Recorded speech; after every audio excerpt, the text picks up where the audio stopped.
찬양 감사합니다. 아쉽게도 한 달 동안 이 찬양을 제가 못 드네요. 방학이죠, 다음 주부터요. 그렇지만 한 달을 더 기대하게 만드는 찬양인 것 같습니다. 오늘 본문을 같이 읽었듯이 사도행전에 거의 바울의 행전에 바울이 사도행전에 기록된 마지막 모습들 중에 하나입니다. 혹시 제 목소리 잘 들리시나요? 예, 제 목소리가 좀 담임 목사님보다 좀 가라앉는 목소리다 보니까 잘 선명하게 안 들린다고 해서 제가 한번 테스트해봤습니다. 오늘 본문에서 주의 깊게 읽으셨다면 자주 나오는 단어가 있습니다. 어떤 단어일까요? 로마 시민이란 단어입니다.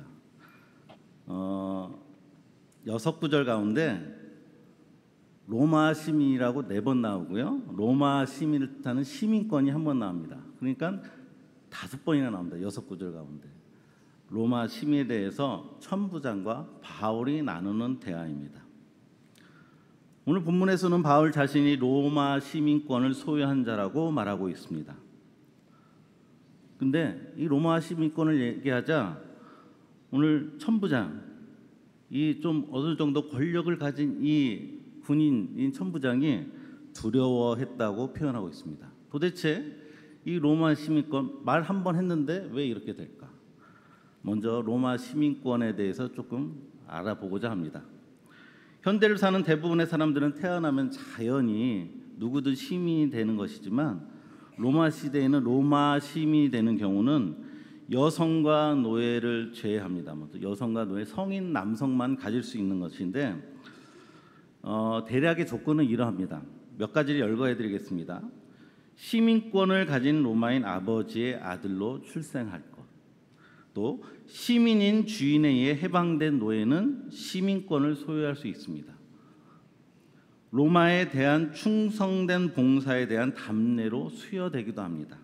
또 군복무한 이들이 군대에서 제대할 때 제대 군인들은 혼자가 아니라 가족과 함께 로마 시민권을 받을 수 있습니다. 이 군복무 기간이 최소 16년에서 25년입니다.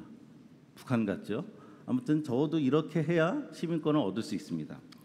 그래서 군인이 되는 것을 로마 시민권을 얻기 위해서 가는 보통 사람들의 지름길이었던 것입니다. 또 그러면 이런 시민권을 획득하면은 뭔가 특권이 있어야 되죠. 특혜가 있어야 되죠. 그거에 대해서 한번 또 열거해 드리겠습니다. 먼저 선거권과 피선거권이 있습니다.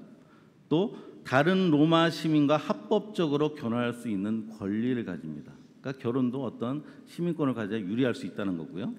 출생과 함께 로마 시민이 된 아기의 아버지가 될 수 있는 권리. 또 더욱더 강화된 상업권, 그러니까 장사하는데 아주 유리하다는 겁니다. 또 로마에서 재판을 받을 권리, 고문을 당하지 않을 권리, 제국 내 다른 지역으로 이주하더라도 동일한 법률상의 적용을 받을 수 있는 권리입니다.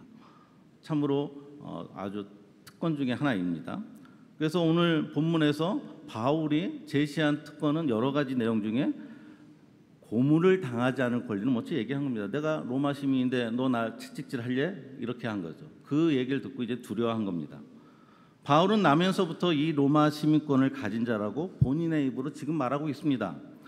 즉 아버지가 로마 시민권을 가진 자라는 것인데 아버지가 로마 시민이 된 정황은 성경을 통해서는 알 수 없습니다. 다만 바울이 다소 지방에 태어났다는 것을 추측해서 예측할 뿐인데요. 다소 지방은 퇴역한 로마 군인들이 모여서 많이 사는 곳입니다. 로마 군인들이 퇴역한 또 장성들 이상이 많이 살겠죠. 그러니까 바울의 아버지는 이런 군대와 연관돼서 수여받았든지 아니면 공로를 인정받아서 로마 시민권을 받았다 그렇게 이제 추측하기 합니다. 아무튼 로마 시민권을 가진 바울은 성경의 기록에서 자신이 로마 시민임을 말한 적이 2번 나타납니다. 그중 하나가 오늘 본문입니다. 오늘 본문 앞의 내용을 잠깐 배경을 설명해 드리겠습니다. 바울이 유대인들에 잡혔습니다. 또 유대인들에게 매를 맞고 폭행을 당하고 있었습니다. 근데 군인들이 와서 이 소동을 보고 바울을 쇠사슬로 결박하고 천부장에게 근데 바울이 변론할 것을 부탁합니다. 그래서 천부장이 허락하에 자신의 생애를 얘기하면서 예수님의 복음을 전하는데 소동이 더 일어났습니다. 그러니까 로마 군인이 왜 이런 소동이 일어난지, 아무튼 그 이유가 어떻든 간에 지금 유대인의 이 큰 소동을 잠잠케 하기 위해서 이 바울을 신문해야겠다. 그래서 채찍질을 하려는 순간 오늘 자신이 로마 시민인 것을 바울이 이야기하고 있습니다. 이때 채찍질은 아시겠지만 가죽만 있는 것이 아니라 가죽 끝에 잔 뼈들이, 동물의 뼈들이 박혀 있습니다. 그러니까 한번 맞으면은 채찍질 자국만 나는 게 아니라 살이 뜯겨 나가는 거죠. 아무튼 그런 채찍질 직전의 로마 시민권인 것을 얘기하는데, 왜 바울은 이 순간에 자신이 로마 시민임을 말했을까요? 채찍과 함께 신문이 두렵고 그게 고통스럽고 더 심하면 죽을 수도 있기 때문에 자신이 가지고 있는 로마 시민권을 내세워 이 고통의 자리, 신문의 자리를 넘기려고 그 시민권을 말한 것일까요? 우리가 알고 있는 바울은 죽음도 고통도 두려워하지 않고 오직 복음을 위해서 자기 한 몸을 던지는 인물로 우리는 알고 있습니다.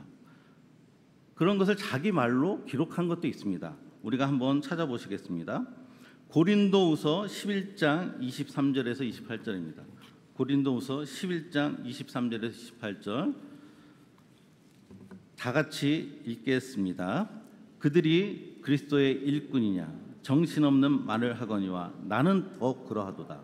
내가 수고를 넘치도록 하고 옥에 갇히기도 더 많이 하고 매도 수없이 맞고 여러 번 죽을 뻔하였으니 유대인들에게 40에서 하나 감한 매를 5번이나 맞았으며 3번 태장으로 맞고 1번 돌로 맞고 3번 파손하고 일주일을 깊은 바다에서 지냈으며 여러 번 여행하면서 강의 위험과 강도의 위험과 동족의 위험과 이방인의 위험과 시내의 위험과 광야의 위험과 바다의 위험과 거짓 형제 중에 위험을 당하고 또 수고하고 했으며 여러 번 자지 못하고 줄이며 목마르고 여러 번 굶고 춥고 헐벗어느라 이 외의 일은 고사하고 아직도 날마다 내 속에 눌리는 일이 있으니 곧 모든 교회를 위하여 염려하는 것이라. 이렇게 자기 일생을 요약하면서 고통 중에 고난 중에 이런 것을 다 감당했다고 얘기하고 있습니다. 이리 고백한 바울이 지금 오늘 사도행전에서 모습처럼 아프겠다, 죽을지도 몰라, 내가 갖고 있는 로마 시민권이 있지, 이때 마패처럼 딱 제시한 걸까요? 암행어사처럼? 우리가 그런 마음에서 그런 동기로 제시했다고 볼 수 없다는 것입니다. 그걸 또 어떻게 알 수 있느냐? 빌립보서 3장 7절 8절도 다 같이 한번 읽겠습니다. 빌립보서 3장 7절과 8절입니다. 그러나 무엇이든지 내게 유익하던 것을 내가 그리스도를 위하여 다 해로 여길 뿐더러 또한 모든 것을 해로 여김은 내 주 그리스도 예수를 아는 지식이 가장 고상하기 때문이라. 내가 그를 위하여 모든 것을 잃어버리고 배설물로 여김은 그리스도를 얻고. 그를 위하여, 주를 위하여 모든 것을 배설물로 여긴다고 고백하는 사도 바울. 자기 말을 어기면서 이제 목숨 말년이 되니까 목숨이 중요하구나, 체력도 떨어졌는데 그러면서 그 자리를 모면하려고 자기의 로마 시민권을 내세웠다고 보기는 우리는 어려울 것 같습니다. 자신이 이전에 기록한 말을 어기거나 말년에 변질된 듯한 바울의 이 모습을 우리는 어떻게 봐야 할까요? 바울 자신을 위해서 시민권이란 특권을 사용한 것처럼 보이시나요? 아니면 고통 앞에서 자신이 이전에 한 말과 다른 행동을 한다는 이야기를 듣는다는 평가가 있더라도 주의 복음을 위해 특권을 사용하는 것처럼 보이시나요? 당연히 바울은 자신의 이 특권을 자신의 목숨을 위해서 사용한 것이 아닌 주와 복음을 위해서 사용한 것입니다. 만약에 저에게 바울과 같은 특권이 나한테 있다면 나는 어떻게 이 특권을 사용했을까? 한번 상상해 보았습니다. 짧게 상상한 것을 읽어드리겠습니다. 저에게 만약 그 시대에 로마 시민권이 있다면 유대인들의 폭행이 일어나기도 전부터 내가 로마 시민권자임을 먼저 말하고 안전이 확보된 다음에 내 동족 유대인들에게 복음을 전했을 것 같습니다. 또 더 나아가 내가 로마 시민권자인데 여기 이 자리에 좀 높은 지위에 있는 사람들 다 내 앞에 모여, 아니면 내가 갈게, 가가지고 찾아다니면서 주의 복음을 전하려 했을 것입니다. 뭐 하려고 꾹 참고 있다가 채찍질 전에 고통을 피하려고 겁먹고 소심한 모습처럼 이 시민권을 제시할까? 그럴 필요도 없지 않나? 복음을 전할 수 있는 방법은 무궁무진한데, 정당한 권리와 특권을 사용하면서도 영향력 있는 위치에서도 주와 복음을 전하며 살 수 있는 방법이 많은데 왜 꼭 채찍질 당하기 전에, 신문 당하기 전에 굳이 그때 내가 이게 있었네 하는 것처럼 말할까? 오히려 이런 특권을 주신 이유가 이런 특권을 사용하라고 다른 사람이 아닌 나한테 준 건데 잘 사용해야지. 저는 이랬을 것 같습니다. 저만 이렇게 생각하는 것일까요? 지난번 제가 오래전입니다. 설교한 내용 중에 금상첨화라는 사자성어를 말한 적이 있습니다. 기억나실지도 모르겠습니다. 세상에서도 인정받고 세상 힘을 가지고 누리면서 구원을 얻은 신앙이 좋은 사람이고 교회에서 인정받으려고 하는 삶, 금상첨화. 세상에서 인정, 교회에서도 인정. 바울은 이미 나면서부터 로마 시민권이라는 특권을 부여받은 자였으며, 바울은 또 세상의 힘도 습득, 그리고 자기가 가진 자입니다. 로마 시민권, 태어나서 얻은 로마 시민권, 그리고 당대 최고의 지식인인 가마리아의 문화생으로서 지식과 명예도 가진 자였습니다. 세상에서도 인정받으며 주의 복음을 전할 수 있는 최적의 조건을 가진 자가 바울이었던 것입니다. 하지만 그는 그의 특권을 모두 포기하였습니다. 오히려 그 모든 세상의 힘을 배설물처럼 여긴다고 말하였습니다. 그 세상의 힘을 오직 채찍질 전에 사용한 것은 다시 세상의 힘에 기댄 변질된 모습이 아닙니다. 오히려 세상에서 주어지고 얻은 힘으로 주의 복음을 위해 사용한 것입니다. 우리는 이것을 잘 분별하셔야 됩니다. 주와 복음을 위해 나에게 주어진 힘을 사용한 것인지, 나의 힘이 어떠한지 세상에 나타내거나 자랑하기 위해 주와 복음을 전한다는 명분을 이용한 것인지를요. 어떻게 분별할 수 있을까요? 나를 위해 사용한 특권, 즉 세상의 힘인지, 주를 위해 사용한 세상의 힘인지를 어떻게 분별할까요? 우리는 또 바울을 통해서 이 특권을 분별할 수 있습니다. 바울이 로마 시민권 말고 자신이 다른 특권이 있다는 것을 또한 주장했습니다. 그 특권은 바로 사도권이었습니다. 갈라디아서 1장 1절을 다 같이 한번 읽겠습니다. 사도권에 대해서 표현한 자기의 표현입니다. 갈라디아서 1장 1절입니다. 다 같이 읽겠습니다.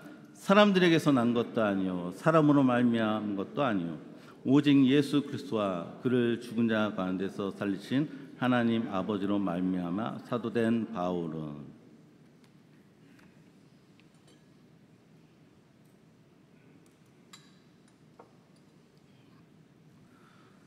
사도권에 대해서는 사도행전과 바울서신을 통해 여러 번 자기 자신이 주장하는 내용을 우리는 읽을 수 있습니다.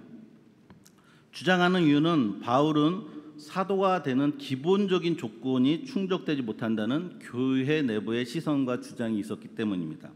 그 중요한 기본적인 사도권을 가진 자의 조건을 제가 세 가지로 말씀드리겠습니다. 예수님이 직접 부른 자, 그리고 예수님이 직접 교육한 자, 그 다음에 예수님의 부활을 목격한 자여야 됩니다. 이 세 가지가 하나도 부족하면 안 됩니다.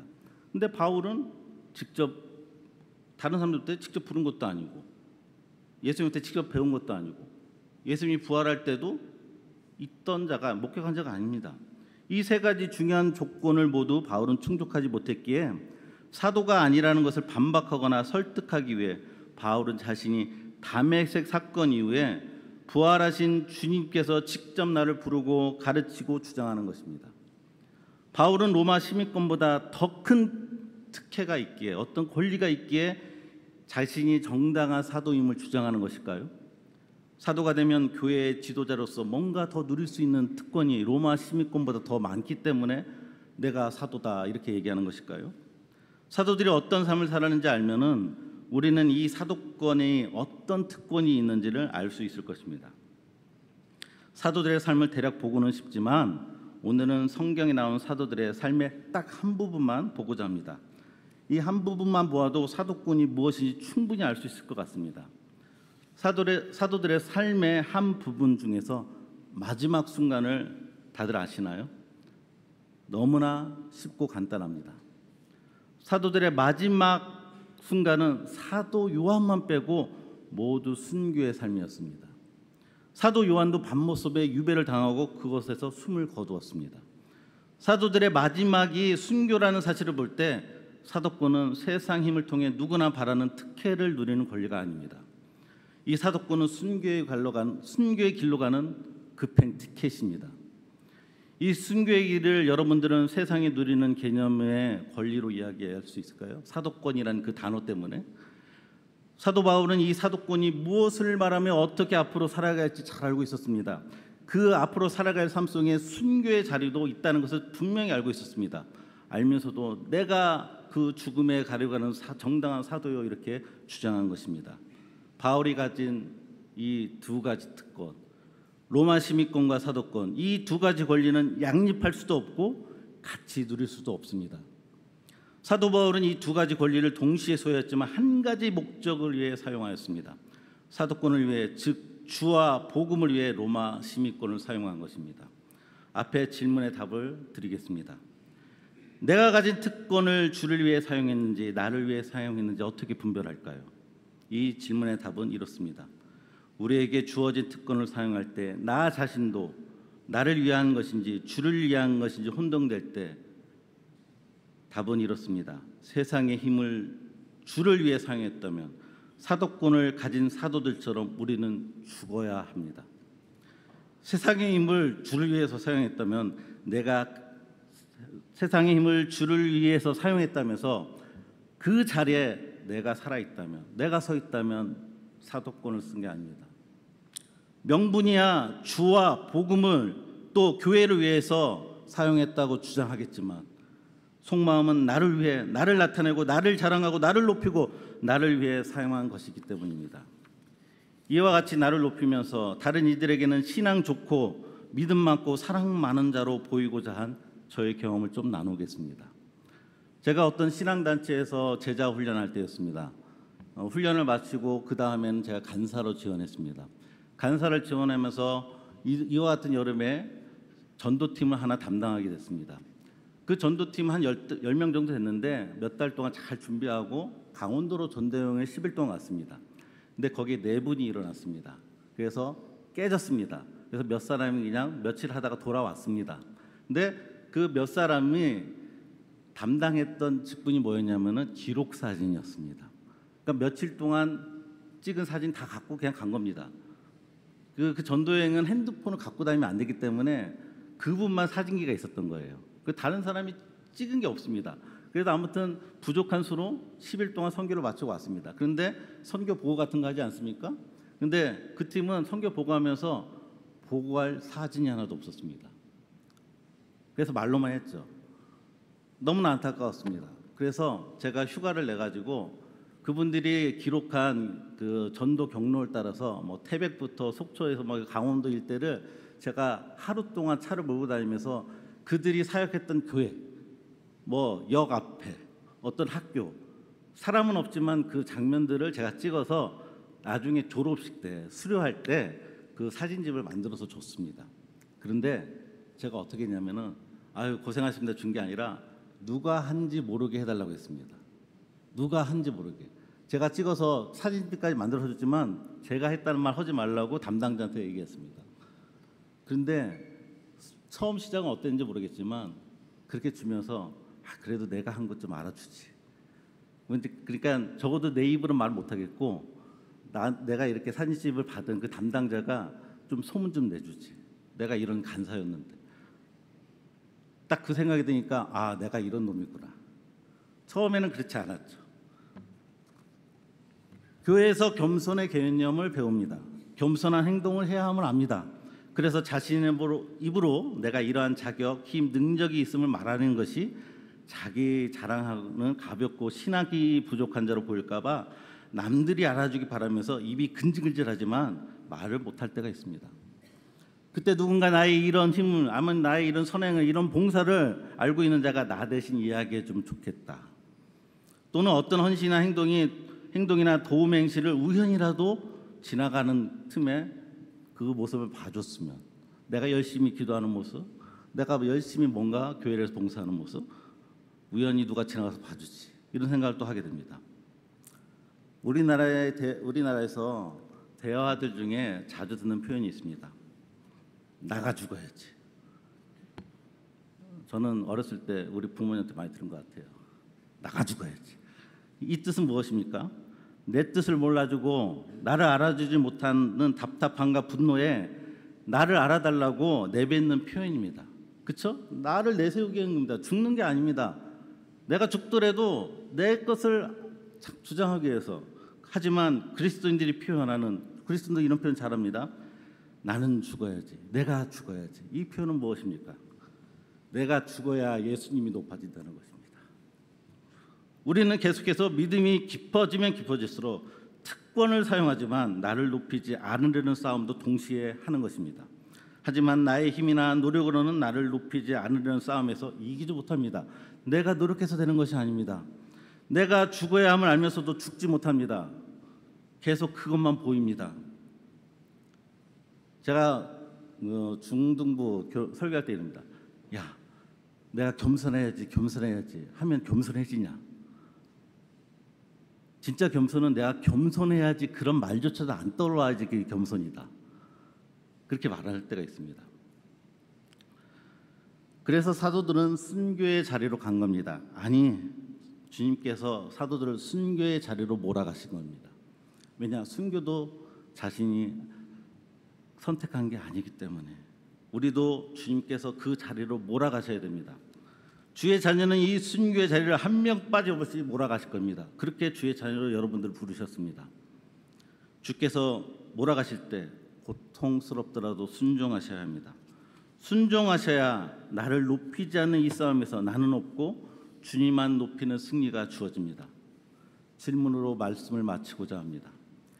여러분은 어떠한 특권을 소유하고 계십니까? 여러분은 그 특권을 어떻게 사용하십니까? 그리고 그 특권을 사용하는 그곳에 나는 없고 주님이 계십니까? 앞으로 여러분의 삶 속에 주님만 나타나고 나 자신이 죽는 삶의 연속이기를 주의 이름으로 축원합니다. 기도하시겠습니다. 하나님 아버지, 참으로 감사합니다. 바울을 통해 바울이 가졌던 그 모든 것을 내려놓고 배설물처럼 여기며 주의 복음을 위해서 살아갔던 모습을 봅니다. 하나님, 우리에게도 하나님이 주신 많은 것들이 있습니다. 그것을 누리고자 하는 인간적인 욕심도 있습니다. 그렇지만 주여, 저를 이끄셔서 그것들을 사용하되 주를 위해서 사용하고 주만 나타나게 하여 주시옵소서. 예수님의 이름으로 기도드립니다. 아멘. 찬송